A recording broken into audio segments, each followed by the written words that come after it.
On the morning of September 18, 1989, beneath a pale blue sky over Madison County, Iowa, 72-year-old Elias Turner hung upside down from the steel loading beam of an abandoned livestock auction barn. His wrists were tied behind his back with thick nylon rope. His worn leather boots swayed a few inches above the packed dirt floor. Dust drifted through the sunlight. A crowd gathered outside, some laughing, some pretending not to look. The men responsible called it a lesson. They said the old farmer had stood in the way of progress, one time too many. Elias never begged. He never shouted, even with blood slowly rushing toward his face. His weathered eyes stayed fixed on the faded red tractor parked beside the barn. A 1951 Farmall M, 38 drawbar horsepower, weighing just over 5,000 pounds, bought new by his father in October 1951 for $2,165 from a dealership in Winterset. To everyone else, it looked like worn-out machinery. To Elias, it carried the voices of people who had long since gone quiet. The trouble had started 3 weeks earlier when a development company announced plans to purchase nearly 400 acres surrounding Turner Road. New warehouses would replace hay fields. Survey stakes appeared overnight. Most landowners accepted the offers. Elias refused every one of them. People thought it was about money. It never was. The company representative, Grant Holloway, was 36 years old, wore polished boots that had never stepped through fresh manure, and believed every problem could be solved with another check. He had graduated near the top of his business class, managed construction contracts across 3 states, and considered old family farms obstacles waiting to become industrial parks. He wasn't cruel. He was simply certain he understood the future better than the people who had lived through the past. When Holloway walked onto the Turner farm for the first time, he found Elias changing engine oil beneath the Farmall M. Not in a hurry, not looking impressed, not looking threatened, just working. The old tractor rested under a weathered oak lean-to, its faded paint scarred by decades of Iowa winters. Every grease fitting had been serviced exactly every 50 operating hours. Every bearing sounded clean. Every bolt seemed to know it belonged exactly where Elias had tightened it. Let me tell you about that Farmall M. International Harvester introduced a model in 1939, and by the early 1950s, it had become one of the most dependable row crop tractors in America. Elias's father purchased this one after 3 years of saving every extra dollar from corn and soybean harvests. It plowed fields, hauled wagons, powered belt-driven equipment, and pulled neighbors from muddy ditches more times than anyone remembered. When Elias inherited the farm in 1974, he inherited the tractor too. He never called it valuable. He called it faithful. Grant smiled politely. "You know," he said, brushing dust from his expensive jeans, "that machine belongs in a museum." Elias wiped his hands with a faded shop rag. "It already is." Grant frowned. "What do you mean?" "The museum just happens to grow corn." The answer drew a few chuckles from nearby neighbors, but Grant only shook his head. "You can't stop what's coming." "No." Elias looked toward the field stretching beyond the gravel road. "But I can decide where I stand." Negotiations continued for days, then weeks. Each offer increased. Each answer remained the same. No. Eventually, frustration replaced patience. Word spread through Madison County that the stubborn old farmer had become impossible. People who once admired his determination began calling it foolishness. Then came the livestock auction. Grant arrived with several contractors, hoping public pressure would finally break the old man. Instead, Elias quietly attended the sale to purchase second-hand fencing supplies. Someone made a joke about dinosaurs refusing extinction. Another man laughed louder. Soon nearly everyone joined in. Grant never intended for things to become ugly. He only failed to stop them. One contractor grabbed Elias's hat. Another shoved him backward. Someone shouted that maybe seeing the world upside down would help him understand modern economics. Laughter rolled across the auction yard. Hard, sharp, the kind that spreads because nobody wants to be the first person to stay silent. They hoisted him with an old block and tackle, once used for lifting feed sacks into haylofts. The rope tightened. His boots left the ground. Children stared. Older farmers lowered their eyes. Nobody moved. Elias remained astonishingly calm. Not because he wasn't afraid, because fear had stopped making his decisions decades earlier. Grant watched the scene unfold. His smile disappeared. "This has gone far enough," he finally muttered. But by then nobody listened. The crowd wanted entertainment, and entertainment has a way of drowning out conscience. Elias slowly turned in the air until he faced the Farmall M parked outside the barn. He almost smiled. Almost. As though remembering something no one else knew. "Let me tell you about Elias Turner." Most people believed he had lived his entire life behind a tractor wheel. They knew about his wife, Margaret, who died from cancer in 1983. They knew about the drought years, the floods, the impossible harvests, and the seasons when fuel cost more than hope. What they did not know was that before returning home in 1971, Elias had spent years wearing a uniform whose stories he buried deeper than fence posts. He never displayed medals. He never attended parades. When neighbors thanked veterans every Memorial Day, Elias simply nodded once and went back to repairing machinery. The quietest men often carried the loudest memories. Have you ever watched someone stay calm while everyone around them lost control? Have you ever wondered what experiences make a person so steady that humiliation cannot shake them? Sometimes the strongest answer is the one never spoken aloud. A teenage boy standing near the auction office finally ran toward the pay phone inside. Nobody noticed him. Nobody except Elias. The old farmer closed his eyes for one long breath. Then he opened them again. Somewhere beyond the rolling Iowa hills, a telephone began to ring, and the men who answered it had once followed Elias Turner into places far more dangerous than this. The first truck appeared just after 1:30 that afternoon. It was an aging 1986 Chevrolet C30 pickup coated with highway dust, towing a flatbed trailer that carried nothing except a weathered green toolbox strapped down with heavy chains. Nobody paid much attention. Farmers drove trucks like that every day across Madison County. Then a second pickup turned onto the gravel road, and a third. By the time the fourth rolled through the gate, the laughter around the auction barn had begun to fade. The men climbed out one by one. No uniforms, no matching jackets, no signs announcing who they were. Just work boots, faded jeans, calloused hands, and the unmistakable posture of people who had spent years trusting one another with their lives. The oldest of them, broad-shouldered despite his silver hair, stopped several feet from Elias. He looked up. His jaw tightened. Nobody spoke. For several long seconds, the only sound was the wind pushing through dry corn beyond the fence line. Finally, the newcomer removed his cap. "Chief," he said quietly, "we're late." Elias smiled despite the blood rushing to his face. "Only by 20 years, Tom." The crowd exchanged confused glances. Grant Holloway stepped forward. "I'm sorry," he began. "This got out of hand." Tom never looked at him. Instead, he carefully untied the rope with the same deliberate hands that had once packed parachutes and checked climbing lines in places most Americans would never hear about. Elias landed gently on his boots. He staggered once. Tom caught him before he could fall. The other men formed a silent circle around the old farmer. Not threatening. Protective. Grant swallowed. "Who are you people?"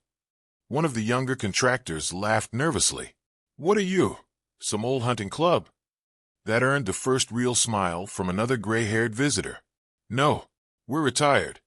He let the word settle. "Mostly. Let me tell you about Tom Grady.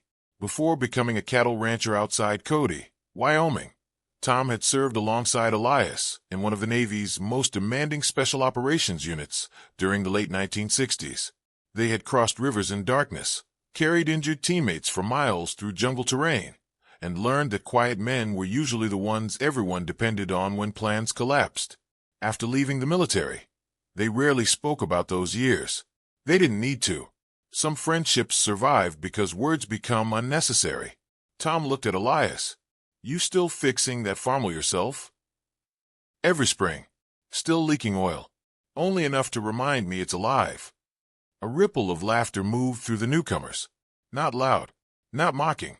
The comfortable laughter of old friends who had earned the right to remember. Grant watched the exchange, increasingly uncomfortable. "I didn't know Mr. Turner had military experience." Elias brushed dust from his shirt. "I never mentioned it." "Why not?" Because corn doesn't grow faster if the farmer talks about himself. Silence followed. The contractors shifted uneasily. For the first time all day, nobody seemed interested in making another joke. One of the visitors walked slowly toward the Farmall M. He ran his hand across the faded hood. "You kept her original." "I promised Dad I would." The man nodded. "Good." He stepped back. "She still sounds better than half the trucks we drove overseas." Grant studied the tractor with new eyes. Until that moment, he had seen only old paint and obsolete engineering. Now he saw something different. He saw a machine that connected decades of family history. A witness. A survivor. Elias noticed the look. Funny how perspective changes. Grant didn't answer. The old farmer continued. "You thought you were buying land." "I was." "No." Elias rested one weathered hand on the tractor's steering wheel. "You were trying to buy time." The words stayed with Grant. He wasn't sure why. Perhaps because they sounded true. Or perhaps because he suddenly realized how little he actually knew about the man standing before him. Let me tell you something about old engines. People often confuse horsepower with strength. Horsepower measures how quickly work can be done. Torque measures the turning force that actually moves heavy loads. That's why tractors like the Farmall M earned such remarkable reputations. Their long-stroke four-cylinder engines produced steady pulling power at relatively low engine speeds. They weren't built to race. They were built to work all day without complaint. Modern equipment often delivers impressive peak numbers, but many of those older cast-iron engines survived because they were engineered with generous tolerances, thick components, and simple designs farmers could repair themselves. They didn't demand perfection. They rewarded patience. Tom smiled. Elias always explained machines better than officers explained orders. Grant found himself asking questions instead of making arguments. "Did you really keep this tractor running all these years?" "Every year." "Original engine?" "Original block. No rebuild. One overhaul in 1978. Grant slowly circled the Farmall. "I honestly thought it belonged in a museum." Elias nodded. "You weren't entirely wrong." Grant looked puzzled. "The difference," Elias said, "is that museums preserve history." He rested his hand against the warm engine housing. Farms still use it. Clouds drifted across the September sun. The shadows lengthened. Someone from the county sheriff's office finally arrived after receiving several phone calls from witnesses. Deputy Carl Jensen climbed from his patrol car expecting a routine disturbance. Instead, he found nearly 40 people standing in complete silence around one elderly farmer. "What happened here?" he asked. Nobody answered immediately. At last, Grant stepped forward. "I'd like to make a statement." His voice shook. "I should have stopped this before anyone touched Mr. Turner." Elias looked at him. There was no anger in his face, only exhaustion. Grant lowered his eyes. "I laughed. Yes, I was wrong. Yes, I'm sorry." The apology hung in the still afternoon air. Most people expected Elias to lecture him. Instead, the old farmer simply said, "Good." Grant blinked. "That's it. That's where change starts." The deputy began taking notes. Witnesses quietly described everything they had seen. Several contractors suddenly found the ground far more interesting than the sky. One slipped away toward his truck. Tom noticed. So did Elias. But before anyone could leave the property, another vehicle turned through the entrance. It wasn't a pickup. It was a dark government sedan, and the man stepping out carried a leather folder with Elias Turner's full name already written across the front. The black 1988 Ford Crown Victoria rolled to a stop beside the weathered auction barn, its tires crunching softly across the gravel. The driver stepped out first, then the passenger. Both wore plain dark suits, despite the warm September afternoon. Neither looked like a farmer, yet both moved with the quiet awareness of men who had spent years watching every doorway before entering it. The taller man carried a worn leather folder. Across the tab, in neat block letters, was a single name, Elias Turner. The conversations around the yard disappeared. Deputy Carl Jensen adjusted his hat. Grant Holloway instinctively stepped aside. The suited man approached Elias, stopped exactly 2 paces away, and extended his hand. "Mr. Turner, it's been a long time." Elias studied his face. Then recognition softened the lines around his eyes. Harold, I wondered if you'd still remember. I remember everyone who came home. Harold smiled. So do I. Grant looked from one man to the other. Who is he? Tom answered quietly. Someone who knows more about Elias than the rest of this county. Harold opened a leather folder, but never removed the documents inside. There was no need for paperwork today, he said. I only came because an old friend called. The teenage boy who had used a pay phone shifted nervously near the barn door. Elias caught his eye. You made the call. The boy nodded. My grandfather said if I ever saw good people being treated badly, I should find the people who once stood beside them. Elias walked over and placed a gentle hand on the boy's shoulder. You listened? Yes, sir. That's becoming rare. The old farmer turned back toward the gathering crowd. Nobody laughed now. Nobody whispered. Even the contractors who had mocked him stood in uncomfortable silence. Let me tell you about silence. People think silence means weakness because it doesn't fight for attention. But on old farms, silence usually meant work was being done. A man repairing a broken gearbox didn't waste words. A woman canning vegetables for winter didn't announce every jar she filled.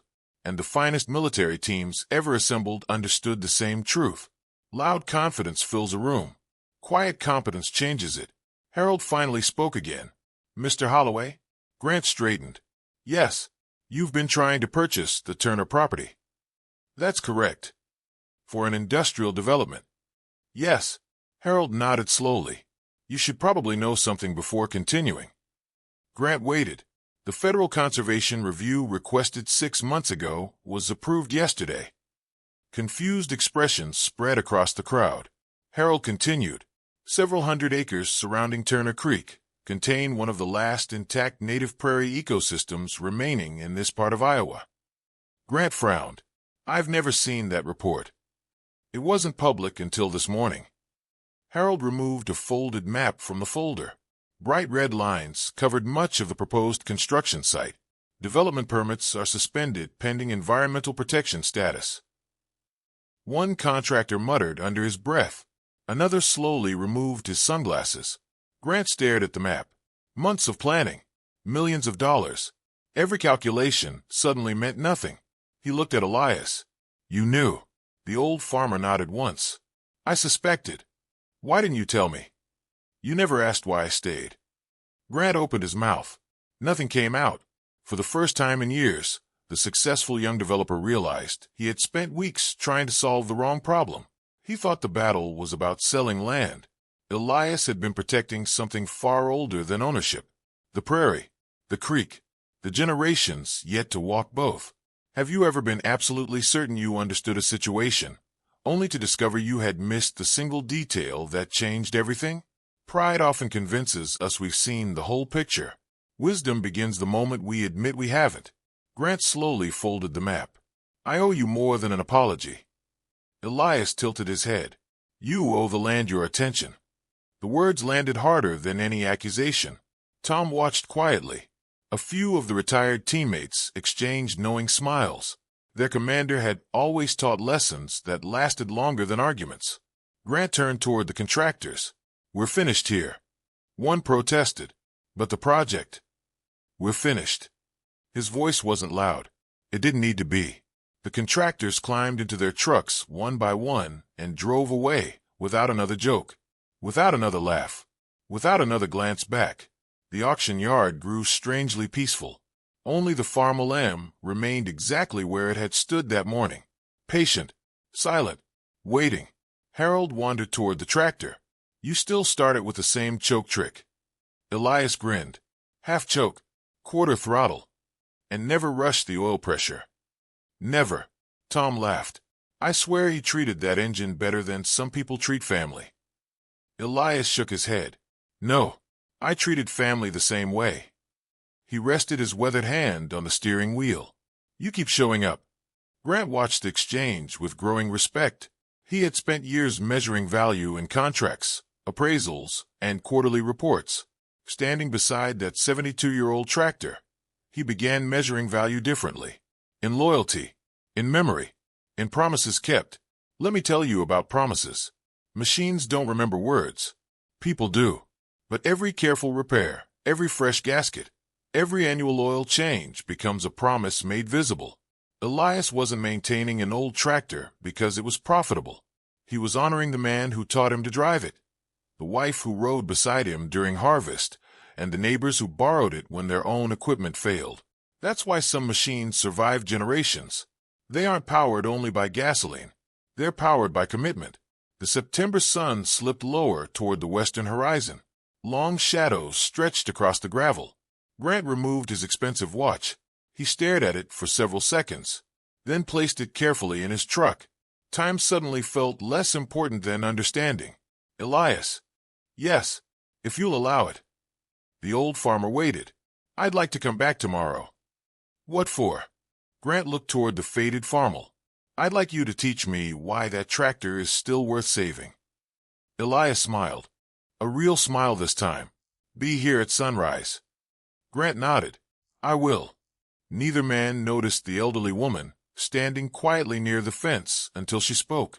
I've been watching this farm for 50 years. Everyone turned. She held an envelope yellowed with age. And I believe this belongs to you, Elias. He recognized his late wife's handwriting before she even handed it to him.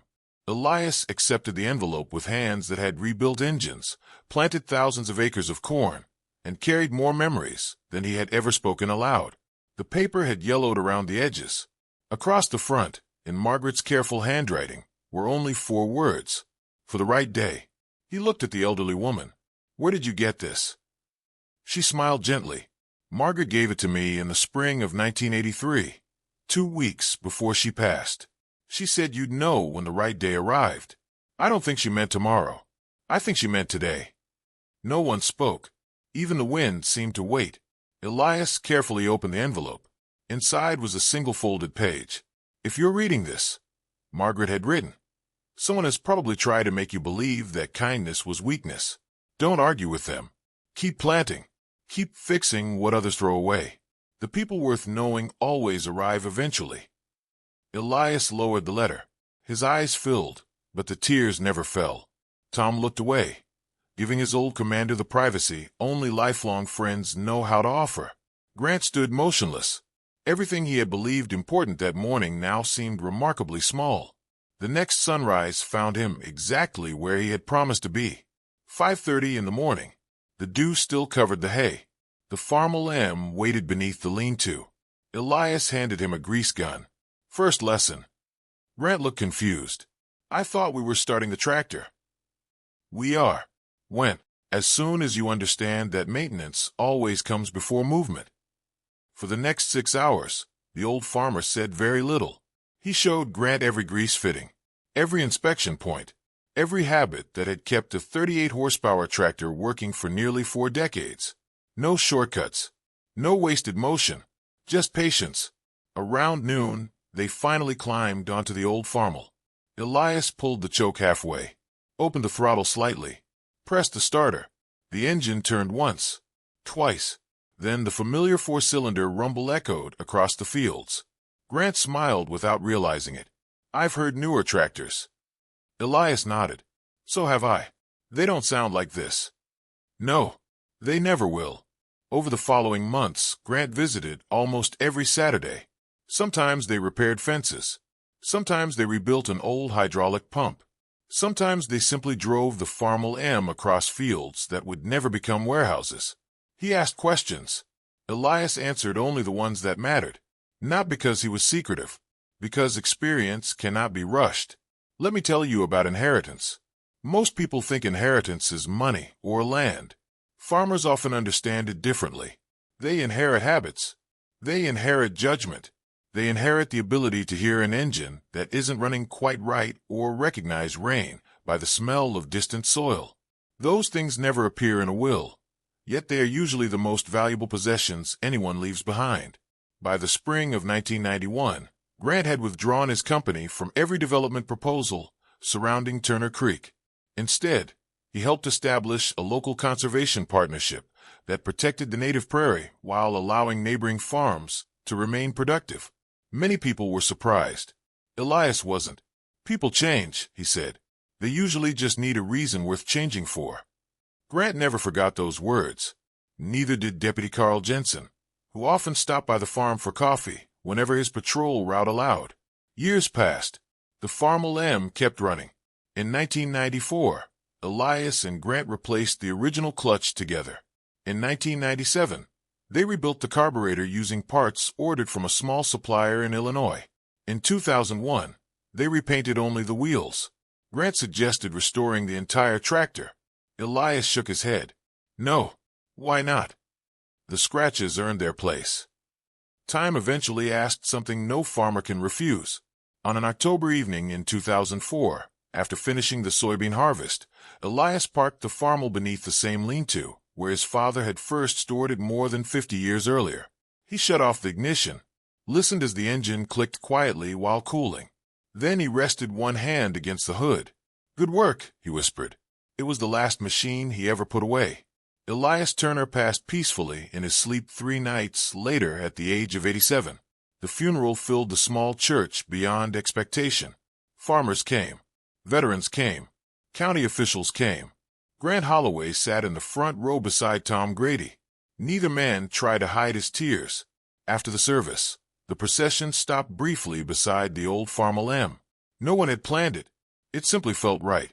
Grant placed one hand on the steering wheel. "I'll take care of her." Tom smiled. He already knows. 5 years later, visitors to Madison County often noticed a young girl driving the Farmall carefully through the Turner fields.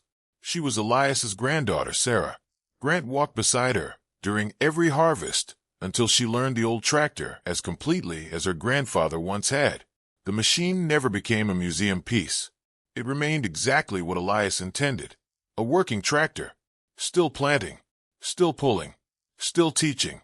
By 2015, the preserved prairie surrounding Turner Creek had become an outdoor classroom for local schools. Grant personally volunteered as a guide several weekends each year. Whenever children asked why the land had never been developed, he always pointed toward the distant red tractor. "It started with one farmer," he'd say, "and one lesson I almost learned too late." The laughter from that September afternoon slowly faded into county history. The lesson never did. Some visitors remembered the humiliation. Most remembered the dignity. And those who truly understood the story realized the former SEALs had never come to punish anyone. They came because loyalty doesn't expire when the uniform comes off. It simply waits until someone needs it again. Some things are measured in horsepower. Others are measured in character. The ones that endure are the ones built and lived with quiet strength. If this story reminded you of someone who worked hard, stayed humble, and never asked for recognition, I'd love to hear about them in the comments. Those stories deserve to be remembered just as much as this one. And if you'd like to hear about the Iowa farmer who hid a vintage John Deere 4020 inside an abandoned limestone quarry for nearly a decade, rather than let it be repossessed, there's another remarkable story waiting. I hope you'll be here when it's told.